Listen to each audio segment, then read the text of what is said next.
तर विद्यार्थी मित्रांनो, आजच्या व्हिडिओमध्ये आपण सिनोनिम या घटकांतर्गत काही असे शब्द घेतलेत, जे शब्द मागच्या काही वर्षांमध्ये महाराष्ट्रात ज्या स्पर्धा परीक्षा होत आहेत, त्यांमध्ये वारंवार विचारले गेले.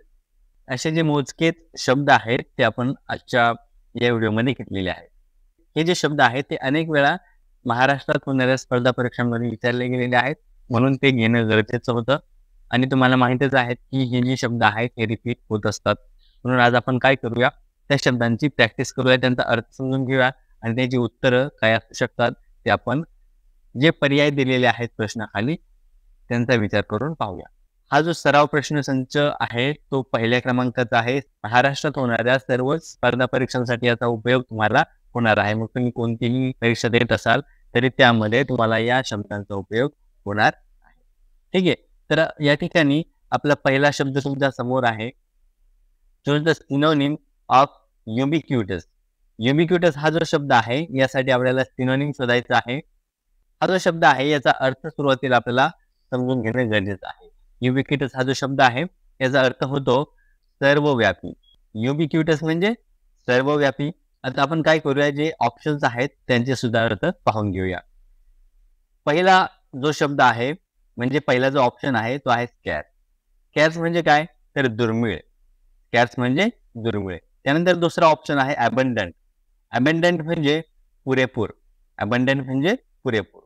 तिसरा ऑप्शन आहे परवेसिव्ह. परवेसिव्ह म्हणजे व्यापक. परवेसिव्ह म्हणजे व्यापक.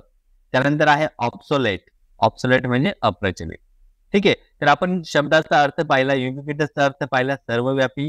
मग सर्वव्यापी या शब्दासाठी दिलेल्या ऑप्शन मध्ये कोणता शब्द असा आहे जो समान अर्थाचा आपल्याला या ठिकाणी दिसतोय, तर तो कोणता असणार आहे, सर्वव्यापी. आणि या ठिकाणी आहे व्यापक. सर्वव्यापी आणि त्याचा समान अर्थाचा शब्द कोणता असणार आहे, व्यापक. म्हणजेच युबिक्युटसचा सिनोनिम कोणता, तर तो असणार आहे परवेसिव्ह. Option number C. या ठिकाणी हे आपलं उत्तर असणार आहे. चला आता पुढच्या प्रश्नाकडे जाऊया. Identify the synonym of mellifluous. Mellifluous म्हणजे काय, तर मेलिफियस म्हणजे त्याचा अर्थ होतो मंजूळ. मेलिफियस म्हणजे काय, तर मंजूळ. आता ऑप्शन कडे जाऊया. पहिला ऑप्शन आहे हार्श. हार्श म्हणजे कठोर. हार्श म्हणजे काय, तर कठोर. दुसरा ऑप्शन आहे स्वीट साऊंडिंग. स्वीट साऊंडिंग म्हणजे गोड आवाज. स्वीट साऊंडिंग म्हणजे गोड आवाज. तिसरा ऑप्शन आहे बिटर. बिटर म्हणजे कडू. त्यानंतर आहे मेलंकलिक. मेलंकलिक म्हणजे चिन्ह. मेलंकलिक म्हणजे चिन्ह. आता आपण पाहिलं मेलिफियस म्हणजे मंजूळ. याच अर्थाचा जो शब्द आहे तो ऑप्शन मध्ये कोणता असणार आहे, तर तो असणार आहे गोड आवाज. बरोबर की नाही. मंजूळ आणि स्वीट साऊंडिंग म्हणजे गोड आवाज. गोड आवाज म्हणजे या प्रश्नाचं उत्तर काय असणार, option number B sweet sounding. Option number B sweet sounding. तिसरा प्रश्न पहा. What is the synonym for ephemeral. Ephemeral म्हणजे काय, तर एफेमेरल म्हणजे क्षणभंगूर, काही क्षण टिकणारा, क्षणभंगूर. ऑप्शन कडे जाऊया. पहिला ऑप्शन आहे लास्टिंग. लास्टिंग म्हणजे चिरस्थायी, म्हणजे खूप टिकणारा. फ्लिटिंग म्हणजे काय, फ्लिटिंग म्हणजे सुद्धा काय, क्षणभंगूर. आता हे जे दोन्ही अर्थ आहेत ते जुळलेले आहेत, तरी पण आपण जे बाकीचे ऑप्शन आहेत ते पाहून घेऊया. परमनंट म्हणजे अतिशय सोपा शब्द आहे, कायम. त्यानंतर आहे इन्फिनिट. इन्फिनिट म्हणजे अनंत. क्षणभंगूर आणि क्षणभंगूर हे दोन्ही काय झाले, एकमेकाचे समान अर्थाचे शब्द. एफेमेरलचा सिनोनिम कोणता झाला, option number B flitting. Option number B flitting. पुढचा प्रश्न आहे choose the synonym for cacophony. Synonym for cacophony. आता कॅकोफोनी म्हणजे काय, तर कॅकोफोनी म्हणजे कर्णकटुता. कॅकोफोनी कर्णकटुता. पहिला ऑप्शन हार्मोनी. हार्मोनी म्हणजे सुसंवाद. डिस्कॉर्ड. डिस्कॉर्ड म्हणजे मतभेद. मेलडी. मेलडी म्हणजे तराना. आणि सिम्फनी. सिम्फनी म्हणजे काय, तर स्वरमेळ. सिम्फनी म्हणजे स्वरमेळ. या ठिकाणी आपण पाहिलं कॅकोफोनी म्हणजे कर्णकटुता. कर्णकटुता या शब्दाशी समान अर्थाचा वाटणारा शब्द कोणता आहे, तर तो असणार आहे मतभेद. कर्णकटुता किंवा मतभेद. मग या प्रश्नाचं उत्तर कोणतं, ऑप्शन नंबर बी डिस्कॉर्ड. पुढचा प्रश्न आहे प्रिकॅरियस. प्रिकॅरियस. प्रिकॅरियस म्हणजे विकॅरस म्हणजे धोक्याचा. विकॅरस म्हणजे काय? धोक्याचा. पहिला ऑप्शन आहे स्टेबल. स्टेबल म्हणजे काय? स्टेबल म्हणजे स्थिर. त्यानंतर आहे रिस्की. रिस्की म्हणजे धोकादायक. त्यानंतर आहे सर्टन. सर्टन म्हणजे निश्चित. आणि सिक्युअर म्हणजे सुरक्षित. तर ठीक आहे, या धोक्याचा या शब्दासाठी समानार्थाचा शब्द कोणता असणार आहे ऑप्शन मधून? तो असणार आहे धोकादायक, ऑप्शन नंबर 2. मग प्रिकॅरियसचा सिनोनिम कोणता? ऑप्शन नंबर बी, रिस्की. पुढचा प्रश्न आहे आणि प्रश्नामध्ये शब्द आहे लेथार्जिक. लेथार्जिक म्हणजे काय? लेथार्जिक म्हणजे सुस्तावलेला. लेथार्जिक म्हणजे सुस्तावलेला. पहिला ऑप्शन एनर्जेटिक. एनर्जेटिक म्हणजे उत्साही. त्यानंतर आहे लेझी. लेझी म्हणजे आळशी. ऍक्टिव्ह. ऍक्टिव्ह म्हणजे सक्रिय. आणि डायनॅमिक म्हणजे काय? डायनॅमिक म्हणजे गतिमान. मग सुस्तावलेला या शब्दासाठी सिनोनिम कोणता असणार आहे? तर तो असणार आहे आळशी. सुस्तावलेला म्हणजेच काय? आळशी. लेथार्जिकचा सिनोनिम कोणता? लेझी, ऑप्शन नंबर बी. चला पुढे जाऊया. डायव्हर्जंट शब्द आहे. डायव्हर्जंट. डायव्हर्जंटचा अर्थ काय? डायव्हर्जंट म्हणजे भिन्न, वेगवेगळे. पहिला ऑप्शन आहे कन्व्हर्जंट. कन्व्हर्जंट म्हणजे अभिसरण. त्यानंतर आहे डिफरंट. डिफरंट म्हणजे वेगळे. त्यानंतर आहे सिमिलर. सिमिलर म्हणजे समान. आणि पॅरलल म्हणजे काय? पॅरलल म्हणजे समांतर. मग या ठिकाणी आहे भिन्न. डायव्हर्जंट म्हणजे भिन्न आणि डिफरंट म्हणजे काय? वेगवेगळे. भिन्न आणि वेगळे समानार्थी शब्द आहेत. मग डायव्हर्जन्सचा सिनोनिम कोणता? ऑप्शन नंबर बी, डिफरंट. पुढचा शब्द आहे पहा, सायकोफॅन्ट. सायकोफॅन्ट म्हणजे काय? तर खुशामत्या. जो इतर लोकांची खुशामत करत असतो. खुशामत्या. सायकोफॅन्ट म्हणजे खुशामत्या. पाहूया ऑप्शन. पहिला ऑप्शन क्रिटिक. क्रिटिक म्हणजे समीक्षक, जो चिकित्सा करतो. ठीक आहे. त्यानंतर आहे फ्लॅटरर. फ्लॅटरर म्हणजे खुशामत करणारा. त्यानंतर आहे लीडर. लीडर म्हणजे नेता. आणि रिबेल म्हणजे बंडखोर. ठीक आहे. सायकोफॅन्ट म्हणजे खुशामत्या आणि फ्लॅटरर म्हणजे खुशामत करणारा. बरोबर. मग खुशामत्या आणि खुशामत करणारा. सायकोफॅन्टचा सिनोनिम कोणता असणार मग? ऑप्शन नंबर बी, फ्लॅटरर. पुढचा शब्द पहा, पर्निसियस. पर्निसियस म्हणजे काय? तर अपायकारक. पर्निसियस म्हणजे अपायकारक. हार्मलेस म्हणजे निरुपद्रवी. हार्मलेस म्हणजे निरुपद्रवी. त्यानंतर आहे बेनिफिशियल म्हणजे फायदेशीर. बेनिफिशियल म्हणजे फायदेशीर. त्यानंतर आहे डिस्ट्रक्टिव्ह. डिस्ट्रक्टिव्ह म्हणजे विध्वंसक, जो विध्वंस करतो. कंस्ट्रक्टिव्ह म्हणजे विधायक. विध्वंसकचा अपोजिट विधायक. बरोबर. ठीक आहे. तर आपण पाहिलं पर्निसियस म्हणजे अपायकारक. तर हे जे शब्द आहेत यामध्ये अपायकारक या शब्दाशी समानार्थी शब्द कोणता असणार आहे? तर तो असणार आहे विध्वंसक. अपायकारक म्हणजेच विध्वंस करणारा, विध्वंसक. मग पर्निसियसचा सिनोनिम कोणता? तर तो असणार डिस्ट्रक्टिव्ह, ऑप्शन नंबर सी. पुढचा शब्द आहे ॲप्लॉम. ॲप्लॉम म्हणजे काय? ॲप्लॉमचा अर्थ काय होतो? तर तो होतो आत्मविश्वास. ॲप्लॉम म्हणजे आत्मविश्वास, कॉन्फिडन्स. आता पाहूया ऑप्शन. पहिला ऑप्शन आहे कन्फ्युजन. कन्फ्युजन म्हणजे गोंधळ, मनात असलेला गोंधळ. ठीक आहे. त्यानंतर आहे ॲश्युरन्स. ॲश्युरन्स म्हणजे आश्वासन. ॲश्युरन्स म्हणजे आश्वासन. त्यानंतर आहे फिअर. फिअर म्हणजे भीती. आणि शायनेस म्हणजे लाजळूपणा. ठीक आहे. तर ॲप्लॉम म्हणजे आपण पाहिलं आत्मविश्वास. ठीक आहे. तर आत्मविश्वास या शब्दाशी मिळता जुळता शब्द कोणता? तर तो असणार आहे आश्वासन. आत्मविश्वास किंवा आश्वासन हे ॲप्रोप्रिएट सिनोनिम या ठिकाणी बाकीच्यांपेक्षा वाटतात. मग या प्रश्नाचं उत्तर कोणतं असणार आहे? ऑप्शन नंबर बी, ॲश्युरन्स. ॲप्लॉमचा सिनोनिम असणार ॲश्युरन्स. पुढचा शब्द आहे एलोक्वेंट. एलोक्वेंट म्हणजे वक्तृत्वपूर्ण, अतिशय चांगलं वक्तृत्व. एलोक्वेंट म्हणजे अतिशय चांगलं वक्तृत्व किंवा वक्तृत्व पूर्ण. आता ऑप्शन पाहूया. इनआर्टिक्युलेट. इनआर्टिक्युलेट म्हणजे अव्यक्त. इनआर्टिक्युलेट अव्यक्त. फ्लुएंट म्हणजे अस्खलित. फ्लुएंट म्हणजे अस्खलित बोलणे. त्यानंतर आहे सायलेंट.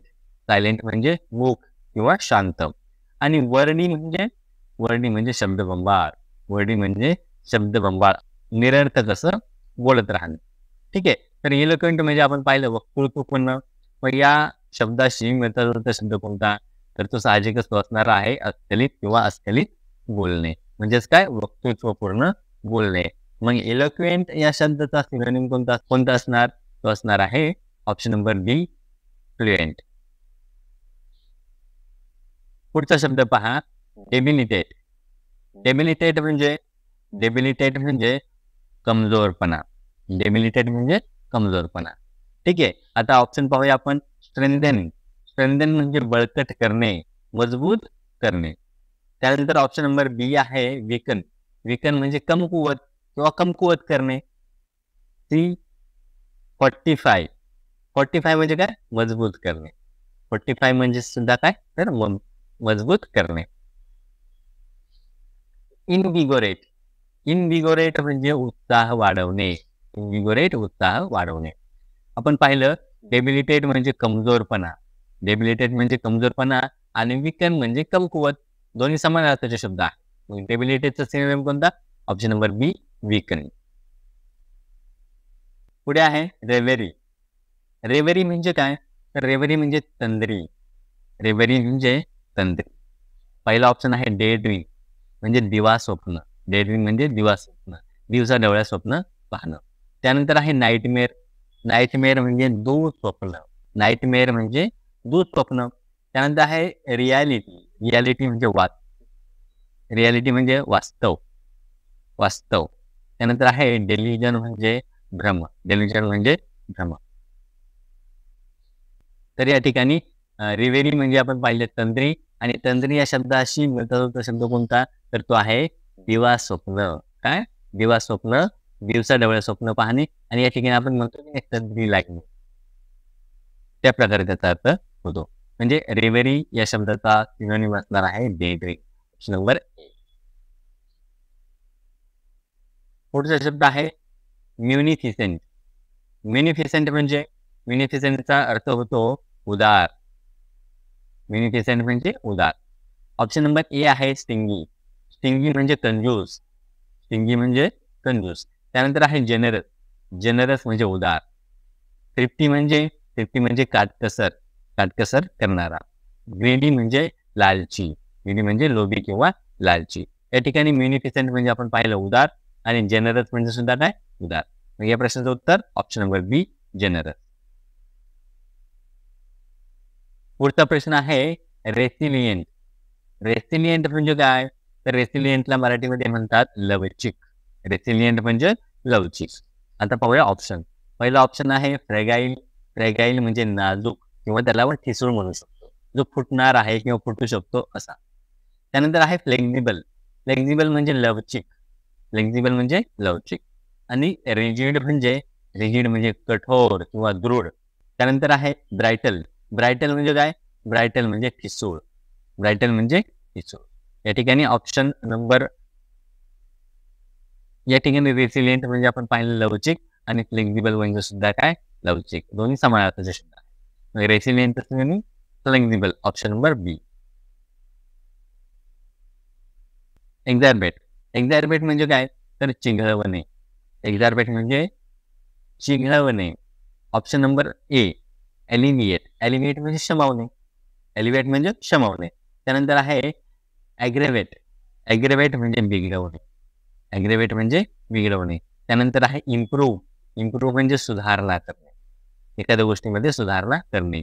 आणि मिटिगेट म्हणजे सौम्य करणे. मिटिगेट म्हणजे काय? सौम्य करणे. आणि या ठिकाणी आपण पाहिलं एक्झॅर्बेट म्हणजे काय? चिघळवणे. आणि त्यानंतर ॲग्रेवेट म्हणजे काय? बिघडवणे, एखादी गोष्ट बिघडवणे. म्हणजे हे आहेत एकमेकाचे समानार्थी शब्द, एक्झॅर्बेट आणि ॲग्रेवेट. ऑप्शन नंबर बी. शब्द आहे सेरेन. सेरेन म्हणजे काय? तर सेरेन या शब्दाचा अर्थ होतो शांत. सेरेन म्हणजे शांत. त्यानंतर आहे ऑप्शन नंबर ए, चावटिक म्हणजे गोंधळलेला.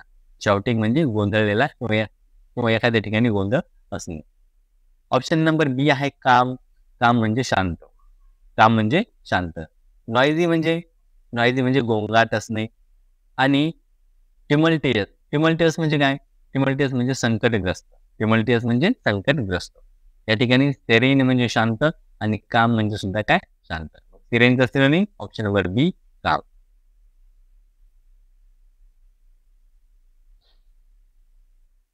हा शब्द पहा ॲबिलियंट. ॲबिलियंट म्हणजे काय, तर ॲबिलियंट म्हणजे तेजस्वी. ॲबिलियंट म्हणजे तेजस्वी. त्यानंतर आपण पाहूया ऑप्शन पहिला आहे ग्लूमी. ग्लूमी म्हणजे खिन्न. ग्लूमी म्हणजे खिन्न. त्यानंतर आहे ऑप्शन नंबर बी एन्थुजियास्टिक. एन्थुजियास्टिक म्हणजे उत्साही. एन्थुजियास्टिक उत्साही. मेलँकॉलिक म्हणजे काय, तर मेलँकॉलिक म्हणजे खिन्न. आणि त्यानंतर आहे ॲपॅथेटिक. ॲपॅथेटिक म्हणजे उदासीन. आपण पाहिलं ॲबिलियंट. ॲबिलियंट म्हणजे तेजस्वी आणि या ठिकाणी तेजस्वी या शब्दाशी समानार्थी शब्द कोणता असणार आहे, तो साहजिकच असणार आहे उत्साही. ज्या व्यक्तीमध्ये उत्साह आहे असा म्हणजे एन्थुजियास्टिक. ॲबिलियंटचा सिनोनिम कोणता झाला मग, एन्थुजियास्टिक. ऑप्शन नंबर बी. पुढचा शब्द पहा पॉन्डर. पॉन्डर म्हणजे काय होतं, पॉन्डर म्हणजे विचार. पॉन्डर म्हणजे विचार. पहिला ऑप्शन इग्नोर म्हणजे दुर्लक्ष करणे किंवा टाळणे. कंटेम्पलेट म्हणजे चिंतन, चिंतन करणे. डिस्कार्ड म्हणजे काय, तर डिस्कार्ड म्हणजे काढून टाकणे. आणि निग्लेक्ट म्हणजे उपेक्षा करणे. एखाद्या व्यक्तीची एखाद्या गोष्टीची उपेक्षा करणे. तर या ठिकाणी पॉन्डर म्हणजे विचार आणि त्याच्याशी मिळता जुळता अर्थ कोणता, तर तो होतो चिंतन, विचार किंवा चिंतन. म्हणजे पॉन्डरचा सिनोनिम कंटेम्पलेट. ऑप्शन नंबर बी. पुढचा शब्द आहे एफेमेरल. एफेमेरल म्हणजे काय बरं, एफेमेरल म्हणजे क्षणभंगूर. त्यानंतर पहिला ऑप्शन आहे लास्टिंग. लास्टिंग म्हणजे चिरस्थायी. त्यानंतर आहे फ्लेटिंग. फ्लेटिंग म्हणजे क्षणभंगूर. त्यानंतर आहे परमनंट. परमनंट म्हणजे कायम. आणि इन्फिनिट म्हणजे अनंत, अमर्याद. ठीक आहे. तर एफेमेरल म्हणजे आपण पाहिलं क्षणभंगूर आणि फ्लेटिंग म्हणजे सुद्धा काय, तर क्षणभंगूर. मग हे आहेत एकमेकांचे समानार्थी शब्द, एफेमेरल आणि फ्लेटिंग. ऑप्शन नंबर बी.